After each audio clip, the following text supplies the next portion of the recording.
മലയാള സിനിമയിൽ നിരവധി കഥാപാത്രങ്ങൾ അവതരിപ്പിച്ച ഒരു നടിയാണ് ലെന. വിവിധ സിനിമകളിൽ നായികയായും സഹനടിയായും ക്യാരക്ടർ റോളുകളിലുമൊക്കെ ലെന ഉണ്ടായിരുന്നു. ഇപ്പോഴും മലയാള സിനിമയിൽ സജീവമാണ് നടി ലെന. അഭിനയത്തോടൊപ്പം വർഷങ്ങളായി ആത്മീയ പാത കൂടി പിന്തുടരുന്ന ഒരാളാണ് ലെന. ജീവിതത്തോടുള്ള തന്റെ കാഴ്ചപ്പാടുകളും ഉൾക്കാഴ്ചകളും വ്യക്തമാക്കുന്ന the auto biography of God എന്ന പുസ്തകവും അവർ എഴുതിയിരുന്നു. അതേറെ ചർച്ചകൾക്കും വഴിവെച്ചിരുന്നു. ചില വിഷയങ്ങളോടുള്ള നടിയുടെ തുറന്നു പറച്ചിലുകൾ സോഷ്യൽ മീഡിയയിൽ വൈറലാകാറും താൻ മരിച്ചവരുടെ ആത്മാക്കളുമായി സംസാരിച്ചിട്ടുണ്ടെന്ന് പറയുകയാണ് ലെന. ഇപ്പോൾ ഒരു അഭിമുഖത്തിലാണ് നടി ലെനയുടെ ഈ പ്രതികരണം. സുജിത് ഭക്തന്റെ പോഡ്കാസ്റ്റിൽ സംസാരിക്കുകയായിരുന്നു താരം. മരിച്ച ആത്മാക്കളുമായി സംസാരിക്കുന്ന ആൾക്കാരുണ്ടെന്ന് പറഞ്ഞിട്ടുണ്ട്. അങ്ങനെയുള്ള എന്തെങ്കിലും സംഭവം ഉണ്ടായിട്ടുണ്ടോ എന്ന സുജിത് ഭക്തന്റെ ചോദ്യത്തിന് മറുപടി പറയുകയായിരുന്നു ലെന. മരിച്ചവരുടെ ആത്മാക്കളുമായി സംസാരിച്ചിട്ടുണ്ടെന്നാണ് ലെന പറയുന്നത്. തന്റെ അടുത്ത സുഹൃത്ത് 4 വർഷം മുമ്പ് മരിച്ചു. അവന്റെ ഭാര്യ ബാംഗ്ലൂരിലുള്ള ഒരാളുടെ സഹായത്തോടെ അവനുമായി സംസാരിച്ചു. നിനക്ക് സംസാരിക്കണോ എന്ന് ചോദിച്ചെങ്കിലും ഭയം കാരണം അന്ന് ട്രൈ ചെയ്തില്ല. പലപ്പോഴും നമുക്ക് അറിയാത്ത പല അറിവുകളും അവർ പങ്കുവെക്കുന്നു. അവർക്ക് മാത്രം അറിയുന്ന ചില കാര്യങ്ങൾ നമ്മളിലേക്ക് അവർ പങ്കുവെക്കും. ഇന്ന സ്ഥലത്താണ് താക്കോൽ വെച്ചിരിക്കുന്നത് എന്നൊക്കെ പറയും. നിധി സൂക്ഷിച്ചു വെച്ച സ്ഥലവും താക്കോൽ എവിടെയാണെന്നുള്ള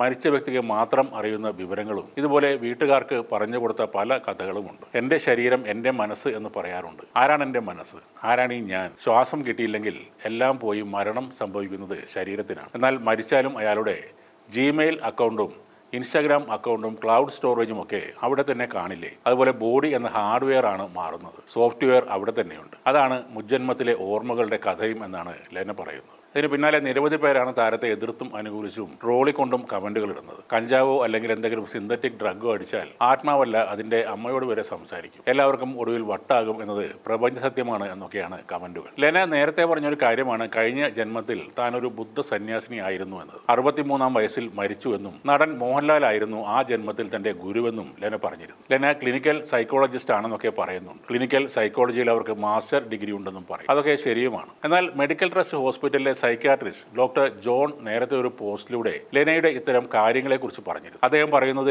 ഡിഗ്രി കഴിഞ്ഞു ക്ലിനിക്കൽ സൈക്കോളജി കൂടി ഉൾപ്പെടുന്ന 2 വർഷ ബിരുദാനന്തര ബിരുദം നേടിയാൽ മാത്രം മെന്റൽ ഹെൽത്ത് കെയർ ആക്ട് പ്രകാരം ക്ലിനിക്കൽ സൈക്കോളജിസ്റ്റ് ആകില്ല എന്നാണ്. അതിന് ചികിത്സാ സാഹചര്യമുള്ള അംഗീകൃത സ്ഥാപനങ്ങളിലെ 2 വർഷ PG അനന്തര പഠനം വേണം. സൈക്കോളജിയിലും ക്ലിനിക്കൽ സൈക്കോളജിയിലും MAയോ MSCയോ ഉള്ളവർ കൗൺസിലിംഗ് പോലെയുള്ള മനഃശാസ്ത്ര ചികിത്സകൾ തീർച്ചയായും ചെയ്യാം. ചില ആശുപത്രികളിൽ സൈക്കോളജിസ്റ്റ് എന്ന തസ്തികയിൽ നിയമിക്കാറുമുണ്ട്. അവർ പഠിക്കുന്ന സിലബസിൽ ശാസ്ത്ര വിരുദ്ധ പ്രചരണം നടത്തണമെന്ന് പഠിപ്പിക്കുന്നുമില്ല. എന്നാൽ മനഃശാസ്ത്രത്തിൽ ബിരുദാനന്തര ബിരുദമുള്ള അഭിനേത്രിയായ ലെന മനോരോഗ ചികിത്സക്ക് ഉപയോഗിക്കുന്ന മരുന്നുകളെക്കുറിച്ചും രക്തത്തിലെ കൊഴുപ്പ് കുറക്കുന്ന ഔഷധങ്ങളെ പറ്റിയും മൈഗ്രേഷനെ കുറിച്ചും ന്യൂ ഇന്ത്യൻ എക്സ്പ്രസിലെ ഇന്റർവ്യൂവിൽ ഒത്തിരി അബദ്ധങ്ങൾ വിളമ്പുന്നു എന്നും ഡോക്ടർ ജോൺ എന്ന് പറഞ്ഞിരുന്നു. കൂടാതെ ആത്മഹത്യാ ചിന്തയെ ബുൾഷിറ്റ് എന്ന് ലെന പരിഹസിക്കുകയും ചെയ്യുന്നു. ഇത് ഒരു സൈക്കോളജിസ്റ്റിന്റെ ഭാഷയല്ല, ആ ശാസ്ത്രം പഠിച്ച വ്യക്തിയുടെ ശബ്ദമല്ല എന്നും ഡോക്ടർ പറയുന്നു. അതേപോലെ ഈഗോ ഇല്ലാതായാൽ മൈഗ്രെയിൻ ഇല്ലാതാകുമെന്നാണ് ലെനയുടെ പക്ഷം. ഇങ്ങനെ ലെന പറഞ്ഞ ഒട്ടേറെ വിഡിതങ്ങൾ അദ്ദേഹം വളരെ കൃത്യമായി ചോദ്യം ചെയ്തിരുന്നു. ഒരാൾ സെലിബ്രിറ്റി ആയതുകൊണ്ട് അവർ പറയുന്ന കാര്യങ്ങളെല്ലാം വെള്ളം തൊടാതെ വിഴുങ്ങാനും കുറെ പേരുണ്ടാകും. എന്നാൽ ആ വിഷയങ്ങളിൽ അറിവുള്ള ആളുകൾ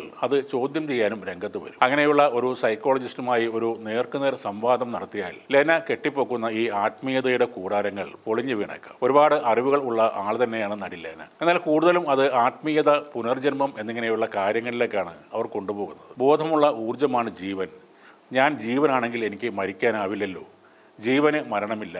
ശ്വാസം കിട്ടിയില്ലെങ്കിൽ അത് ശരീരം വിട്ടു പോകുന്നു എന്ന് മാത്രം. അതോടെ ശരീരം സ്വിച്ച് ഓഫ് ആകുന്നു, അത് ദ്രവിച്ചു പോകുന്നു, ആത്മാവ് എങ്ങോട്ടും പോകുന്നു. അതായത് ഒരാൾ iPhone 14 നിന്നും iPhone 17 മാറുമ്പോൾ ഹാർഡ്വെയർ അതിന്റെ കവറൊക്കെ മാത്രമേ മാറുന്നുള്ളൂ. സോഫ്റ്റ്വെയറും ക്ലൗഡ് സ്റ്റോറേജും ഒക്കെ പഴയ തന്നെ ആയിരിക്കും. അങ്ങനെ തന്നെയാണ് മുജ്ജന്മത്തിൻ്റെയും കഥ. ഒരു ശരീരം വിട്ട് മറ്റൊന്നിലേക്ക് കയറുന്നു. ഇതൊക്കെയാണ് ലെന പറയുന്നത്. ഇതൊക്കെ ഒന്ന് ആലോചിച്ച് നോക്കിയാൽ ഒന്നും ആലോചിക്കാത്തതാണ് നല്ലത് എന്ന് തോന്നും. അത്യാവശ്യം ഭ്രാന്തില്ലാതെ ജീവിക്കാം.